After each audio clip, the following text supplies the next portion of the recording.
बचाओ बचाओ मैं ब्राह्मण हूं, मेरा इनकाउंटर हो जाएगा। मेरे ऊपर वक्र दृष्टि है उत्तर प्रदेश शासन की, मुझे फंसाया गया है और कभी भी मेरी हत्या की जा सकती है। मैं ब्राह्मण हूं इसलिए मुझे मार डाला जाएगा, ऐसा कहना है उत्तर प्रदेश में भदोही ज्ञानपुर के विधायक विजय मिश्रा का। इस समय काफ़ी चर्चा में बने हुए हैं और जब महाकाल का दर्शन करने कोई जाता है तो एक बार विकास दुबे का चेहरा लोगों के सामने आ जाता है उनके मानस पटल पर। शायद विजय मिश्र भी गए थे महाकाल का दर्शन करने और वहाँ से उन्हें दिल्ली जाना था।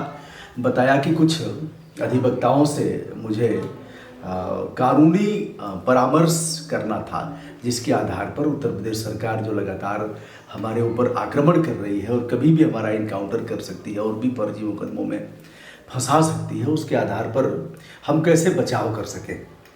यह विजय मिश्र हैं।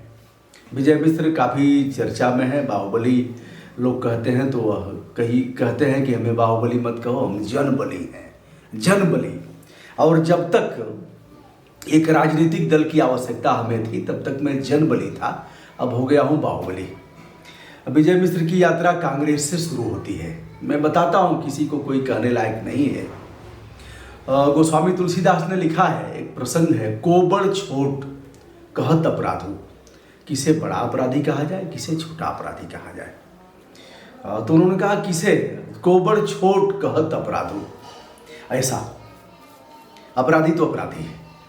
और जब इनके ऊपर आती है तो यह तमाम तरह के आरोप लगाते हैं। जातीय आरोप, तो बड़े बड़े लोग जातीय आधार पर अपने आप को दीनहीन, लाचार और हताश, बेचारा कहते हुए सभी कहते हैं। बहन जी ने कहा, कई बार कहा, मैं दलित की बेटी हूँ इसलिए मुझे लोग बचा नहीं पा रहे हैं। तो लोगों ने कहा दलित की बेटी नहीं, दौलत की बेटी हैं। कई बार बैकवर्ड के नारे दिए गए कि बैकवर्ड। कांसीराम ने जो नारा दिया वह बताने की आवश्यकता नहीं, कह करके विषाक्त वातावरण पैदा होगा, सभी अपनी रोटी सेकते हैं, ऐसा कह करके। केजरी भाई ने कहा कि मैं भी बनिया हूँ। अब केजरी भाई IITN हैं लेकिन बनिया हो गए। बहन जी मुख्यमंत्री हैं लेकिन दलित हो गई। धरतीपुत्र ने भी किया होगा, इसका कई बार उल्लेख किया होगा, बैकवर्ड, और लोग बनाते ही हैं, यह हमारा बैकवर्ड सेल है, हमारा वह है, हमारा शैक्षिक मोर्चा है, मतलब बांट दिया इन लोगों ने इस तरह से कह करके। जातीय संगठनों को आपने देखा होगा, जातीय संगठन चाहे ब्राह्मण महासभा हो और चाहे क्षत्रिय महासभा हो, राजभर महासभा हो, वैश्य महासभा, सबने बनाया है, पाल महासभा से लेकर के और यादव सेना और तमाम सभी यही कहते हैं कि हम क्या थे। कुछ कहेंगे हम पहले कितने दबाए गए थे, ऐसा हुआ, कब तक हमारे साथ ऐसा होगा। ब्राह्मण कहेगा हम कितने पूजनीय थे, आज हमारा क्या हो गया है, किस दशा में हम पहुंच गए, कौन लोग जिम्मेदार हैं, क्यों नहीं संगठित होते हैं। राजपूत कहेगा हमारे बाहुबल के आगे पूरी दुनिया नतमस्तक होती थी, वह राणा प्रताप का भाला जब चमकता था तो अकबर और इनकी ऐसी की तैसी हो जाती थी, भूचाल आ जाता था। आल्हा वाले गाते हैं कि जा दिन जन्म भयो आल्हा के, धरती धंसी 2.5 हाथ। आल्हा किस जात के थे मुझे नहीं पता है, बुंदेलखंड महोबा के निवासी थे, तो वहाँ भी आल्हा चौक बनाया गया है। तो जा दिन जन्म भयो आल्हा के, जिस दिन जन्म हुआ उस दिन धरती 2.5 हाथ धंस गई थी। ऐसे है, लोग करते रहते हैं। अब पंडित जी ब्राह्मण हैं, ब्राह्मण है इसलिए हत्या हो जाएगी। चलिए इनके राजनीतिक कैरियर के बारे में बताते हैं हम। यह 90 के लगभग ब्लॉक प्रमुख हुए थे।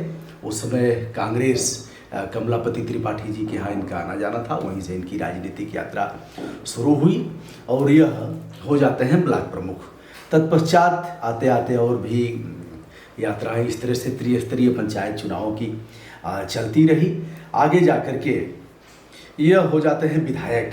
विधायक होते हैं 2002 में।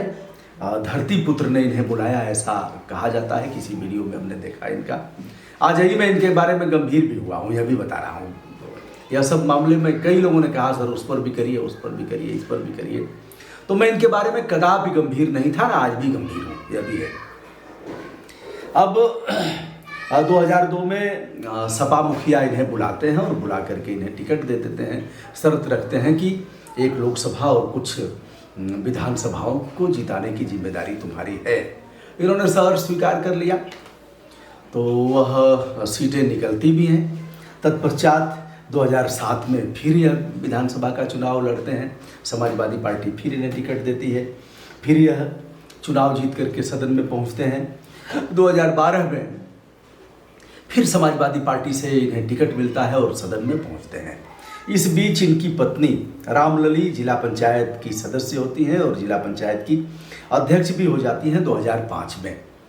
मतलब इनके विधायक, प्रथम विधायक के कार्यकाल में ही रामलली को यह भेज देते हैं, जिले की प्रथम नागरिक बना देते हैं। बाद में समाजवादी पार्टी ने उन्हें MLC का टिकट भी दिया और वह बाद में पहुंच जाती हैं प्रदेश के शीर्ष सदन में। चलिए, रामलली भी अभी गायब हो गई थी, उनके गनर ने रिपोर्ट दर्ज कराया। मुझे नहीं पता कि रामलली किस गली में है, आ गई होंगी, नहीं तो अभी तक भूचाल आता। बहरहाल पंडित जी 2017 का चुनाव आया, तब तक मालिक कोई और हो गया था उस सियासत का, उस दलीय सियासत का मालिक कोई और हुआ था। फिर उस मालिक के हस्तक्षेप से बाहुबली और ऐसे अपराधियों को टिकट नहीं दिया जाएगा, इस छवि को पुष्पित, पल्लवित और बलवती करने के साथ इनका टिकट काट दिया गया। विजय मिश्र जाते हैं, एक निषाद पार्टी है, निषाद पार्टी वहाँ जातीय वोट, एक जाति का वोट इन्हें मिलेगा, इसलिए उस पार्टी से टिकट लेते हैं और पहुँच जाते हैं विधानसभा में। इनकी बेटी सीमा है, सीमा को भी टिकट दिया गया था, समाजवादी पार्टी ने टिकट दिया था। 2014 में लोकसभा का टिकट दिया था और मोदी लहर में भी यह 2014 में लगभग 2 लाख मत मिले थे।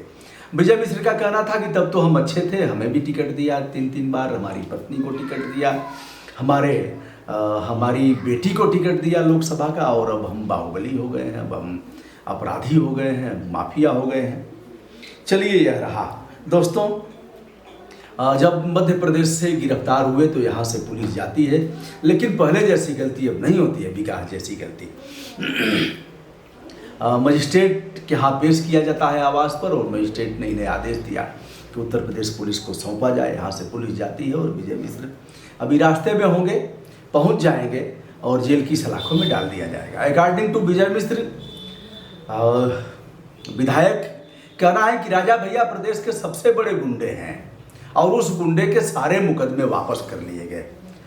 किसी ब्राह्मण का, फिर ब्राह्मण की बात आती है, किसी ब्राह्मण के मुकदमे वापस नहीं किए गए उत्तर प्रदेश में। तो उनका ऐसा कहना है और तमाम और भी अपराधियों पर आरोप लगाते हैं। आगर के मालवा से उन्हें गिरफ्तार किया जाता है और विधिवत वैधानिक प्रक्रिया पूरी करते हुए विजय मिश्र आ रहे हैं। मैं एक एक ऐसे लोगों का, देखिए भैया, ब्रजभूषण दुबे का कितना भी नुकसान फायदा होगा, कभी हमने जातीय आधार नहीं लिया, नंबर 1। नंबर 2, किसी पर अगर अत्याचार होगा, हमारे तक बात पहुंचेगी तो अपने सीमित संसाधन, अपना समय और उसके आधार पर, हमारी टीम नहीं है, आपको पता है, तो मैं उस पर आवाज़ जरूर उठाऊंगा। राजा भैया के मुकदमे पर भी हमने आवाज़ उठाया। मुन्ना बजरंगी मारा गया जेल में, हमने कहा जेल में तो आप नहीं मार सकते, कर क्या रही थी आपकी पुलिस, कानून व्यवस्था क्या हो रहा था, आप ऐसे पकड़ के। विकास दुबे को मारा गया, उस पर भी मैंने कभी एक बार भी नहीं कहा अपराधी तो अपराधी, और अपराधी को पकड़ करके अपराधी को भी इस तरह से नहीं ठोक सकते आप। तो दोस्तों, यह रही बात। आज का दिन इनको मुख्तार अंसारी के भी काफ़ी करीबी माना जाता है। मुख्तार अंसारी प्रदेश के 25 सबसे बड़े अपराधियों में शीर्ष पायदान पर हैं। बड़े अपराधी में ब्रिजेश सिंह भी हैं। मैं सीना ठोक करके इन लोगों के भी कारनामे बताऊंगा, और भी जो भी अपराधी हैं, किस तरह से खाद और पानी उन्हें सरकारें देती रही हैं, वर्तमान सरकार हो चाहे प्रदेश की सरकार हो।